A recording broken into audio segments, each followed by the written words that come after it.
देखी दरोगा जी, हमार दामाद राजा एक नंबर के लापरवाह, गैर जिम्मेदार और झगड़ालू किस्म के इंसान बा। हमार बेटी के जियल मुहाल कर देले बा। ऐसे ही रिश्ता के टूट गइल ही उचित बा। तो ऐसे रुआ हमरा बेटी के तलाक, हमार नतनी के कस्टडी हमरा बेटी के देवे के केस दर्ज करी। अरे सेठ जी तनी वेट करी, राउत दामाद के फोन भइल बा। अरे तलाक के मुकदमा दर्ज कइले पहले दोनों पक्ष के सुनवाई के जरूरी होला, ओकरे बाद मुकदमा दर्ज कइल जाला। साहब उता आधा घंटा पहले आवे वाला रहल, आधा घंटा पहले बीत गई।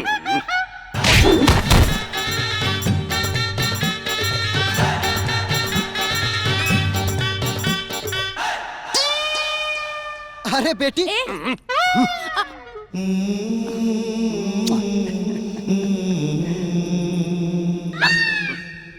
ओ तो ते बाड़े राजा। जी साहब। पूरा आधा घंटा लेट। सॉरी। कानून में आधा घंटा के का कीमत होला? 500 रुपया। का मतलब? वो कहा है ना, आप ही के पुलिस चौकी को कुछ हवलदार लोग हमको पिछला सिग्नल पे रोक लिए थे। हमरे टैक्सी के सगरो पेपर एकदम सही रहल है, चेक वेक कई लोग करे बादो 500 रुपया लेके छोड़ल हलो। तो हमरे नजर में कानून के आधा घंटा के कीमत 500 रुपया न भइल। अब और तू तोहरा लाज शर्म ना लागल ह जे घर के झगड़ा है पुलिस चौकी में लेके चले लू, लाज दिखे लागत तोके? अभी तक थाना में ही आइल बानी जा, जरूरत पड़ी नू तो ऊपर ले जाए जा। बुढ़ऊ बड़ा देर में बोलला ह, हमहू सोची कितना देर से चोंच बंद करके कैसे बैठल बड़ा। और रउआ इंस्पेक्टर साहब देखा तानी, रउरी सामने बैठ के कहा था ना कि जरूरत पड़ी तो ऊपर तक जाए। माने इतना बड़ पुलिस चौकी और इतना मोट इंस्पेक्टर, मतलब इतना बड़ इंस्पेक्टर का कोनो कीमत नहीं खे। देखा तानी महाराज, देखी सेठ जी जाए ऊपर जाए, रउआ ऊपर जाए। अब राव रिपोर्ट हम ना लिखे, हाँ कहे कि हमारा नाम है सीताराम। हमार तोताराम। अबे चुप, तो क्या 25 साल समझौली? 26 बार। हाँ वो है कि 26 साल समझौली कि सीताराम के आगे तोताराम ना अच्छा लगेगा। सीताराम, अरे तोताराम। अरे हाँ तोताराम, पागल कही ससुरा। दरोगा जी, आई एम सॉरी, हम भावना में बह गए रही, लेकिन अब पानी सर के ऊपर से गुजर रहा बा। हमार बेटी ई बेकार इंसान के साथ कबो ना रही। तोताराम जी। जी सर जी। जाइए और चौल लेके आइए। ओके सर। और तू बुढ़ऊ हमरा मधु से दूर रहना तो तारा खिया भड़का दे हम, बुझला? खबरदार, अगर हमरे पापा से ऐसे बात कइला तो ई कहे दूर रहिए। तू दूर रहा हमरा से, दूर रहा हमरा से। ठीक बा, दूर रहा तानी, हम अपन बेटी लेके जाता नहीं। चल अपना बेटी के ले जाता डा, अकेले पैदा कइले बड़ा का? अकेले पैदा नहीं कइले तो का भइल? योगदान तो हमरे ज्यादा बा। वो कैसे? इनके लॉजिक से तो बच्चा पैदा कइले में तुहार कोनो योगदान है ना? हाँ तो इनके लॉजिक से तो बच्चा पैदा कइले में आपके भी कोनो योगदान नहीं खे। सारा योगदान आपकी मैडम के बाटे। अरे चुप रहा, तो लोग पूरा मछली बाजार बना ले बेटा यहाँ।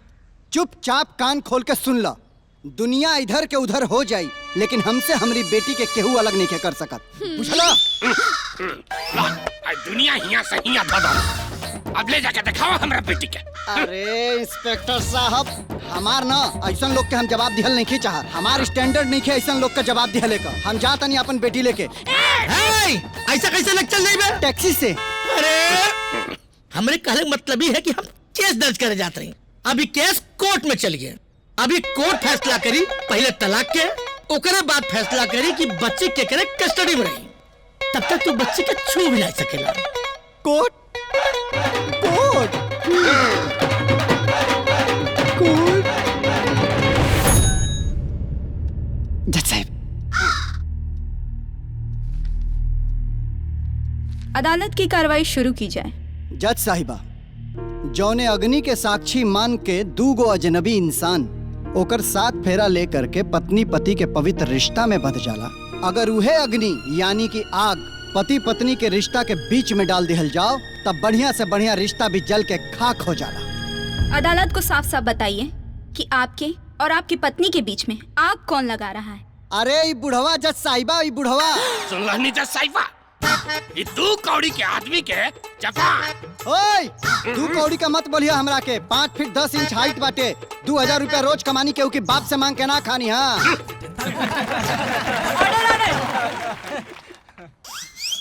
ये ससुर दामाद का झगड़ा आप लोग अपने घर में रखिए। हाँ तो जज साहिबा, ये हमारा घर में ड्राइवर ना मामूली ड्राइवर रहे। हमार बेटी जब शहर से पढ़ लिख के आयल तो ये हमारा बेटी पर ना जाने कौन सा जादू कैलाश कि हमार बेटी एकरा प्यार में कबूतरी बन गई। हमार बेटी जज साहिबा दिन रात एकरा साथे गुट्टर गु करे लागल। अरे सेठ जी, बेटी के पोल मत खोली, मुद्दा के बात करी। हाँ तो जज साहिबा, जब हमारा ई बात के भनक लागल कि राजवा हमरा बेटी मधु के प्यार के चूरन चटा देले बा, तो हम शादी के लड्डू से अपन बेटी के स्वाद बदले के कोशिश कैनी। हम एगो बड़का घर में अपन बेटी के रिश्ता तय कैनी, लेकिन ये हमार बेटी के शादी तुरवा दहलस।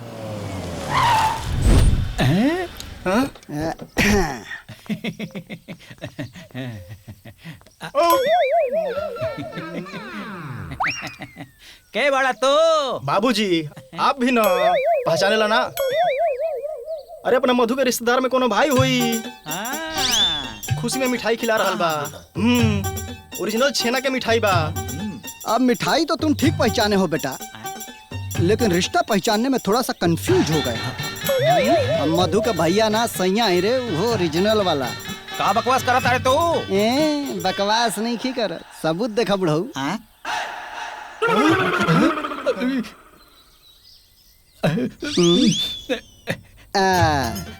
वो का है चाचा, अभी तो ये भेज है, नॉनवेज में हम दिखा पाएंगे ना, आप देख पाइएगा।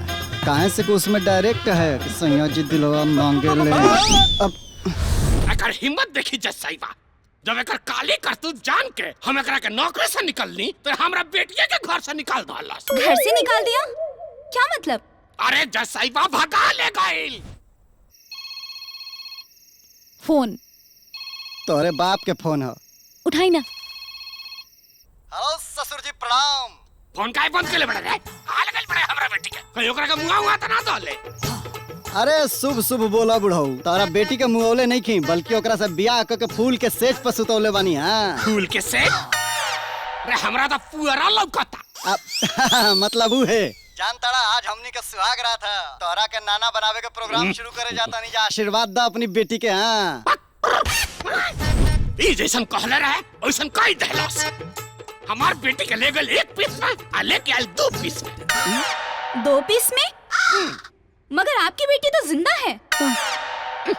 मर्डर का झूठा इल्जाम लगा रहे हैं। 2 महीने के लिए जेल भिजवा दूंगी। अरे जज साहिबा, 2 पीस मतलब हमार बेटी के अकेले भगा के ले गए और लेके आए एगो बच्ची के माई बना के। माई बच्ची 2 पीस। ऑर्डर ऑर्डर ऑर्डर, आगे बोलिए। जज साहिबा, अपन नवासी के मुंह देख के हमार मन पिघल गई। हम सोचनी कि हम ही समझौता कर लेता नहीं। हम एकरा घरे गई, एकरा के घर जमाई बने के ऑफर देवे, साथ में घर, गाड़ी, बंगला, बिजनेस सब कुछ देवे के ऑफर दा। लेकिन ये 2 कौड़ी के ड्राइवर अपन ईगो और घमंड में हमार ऑफर के ठुकरा दल। फिर कहा तानी 2 कौड़ी का मत बोला हमके। अरे जब इन्होंने बोल दिया है कि ये 2 कौड़ी के नहीं है, तो बार बार आप इन्हें 2 कौड़ी के क्यों बोल रहे हैं? अगर ये आपको बार बार बुढ़ा बोलेंगे तो चलेगा आपको? सॉरी। नेक्स्ट।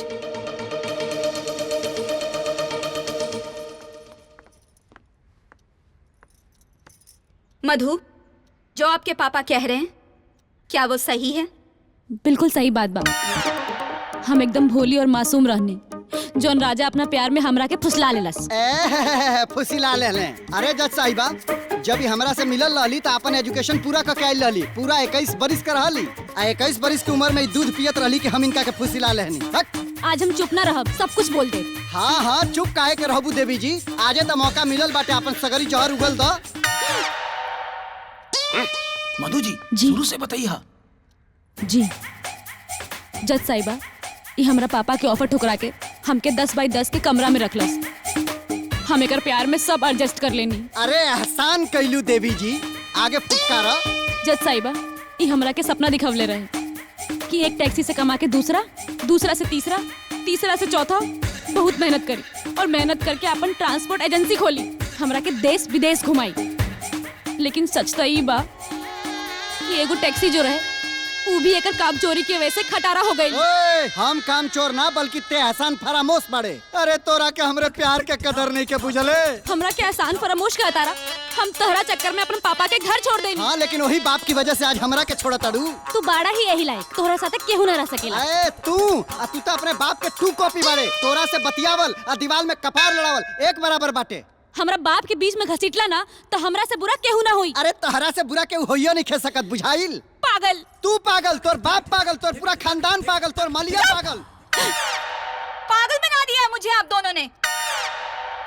देखो, अगर अब आप दोनों का झगड़ा खत्म नहीं हुआ ना तो ये कोर्ट बर्खास्त हो ना हो मैं रिजाइन दे दूंगी। सॉरी जज साहिबा, हम कभी शिकायत ना कईनी, लेकिन जब हमारे बेटी पैदा भइल तब हम समझौता ना कर पैनी। हम अपना बेटी के अच्छा परवरिश देवे के चाहत रहने, लेकिन इनकर कम कमाई में वो पॉसिबल ही ना रहे। पहले तो इनकर जेब में 1000-2000 मिल भी जात रहे, लेकिन इनकर कामचोरी की वजह से 100-200 मिलल भी मुश्किल हो गई। इस सब से हम परेशान हो गई और अपना पापा से खर्चा के पैसा मांगनी।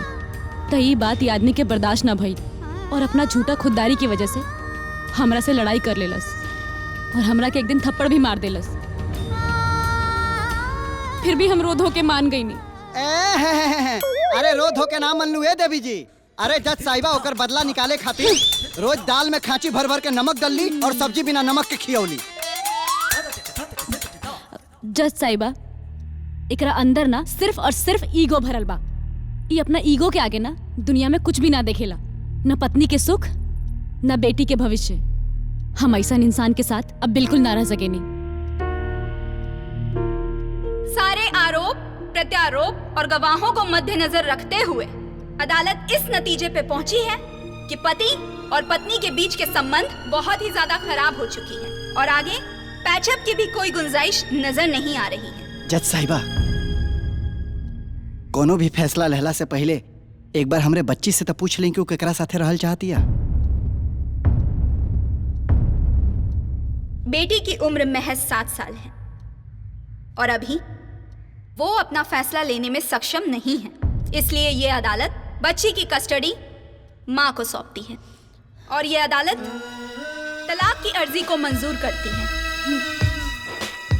क्योंकि राजा बच्ची के पिता हैं तो अदालत की सहानुभूति भी है उनके साथ, इसलिए अदालत मधु को यह आदेश देती है कि हर हफ्ते 1 घंटे बच्ची को पिता से मिलने दें। The court is adjourned. पापा पापा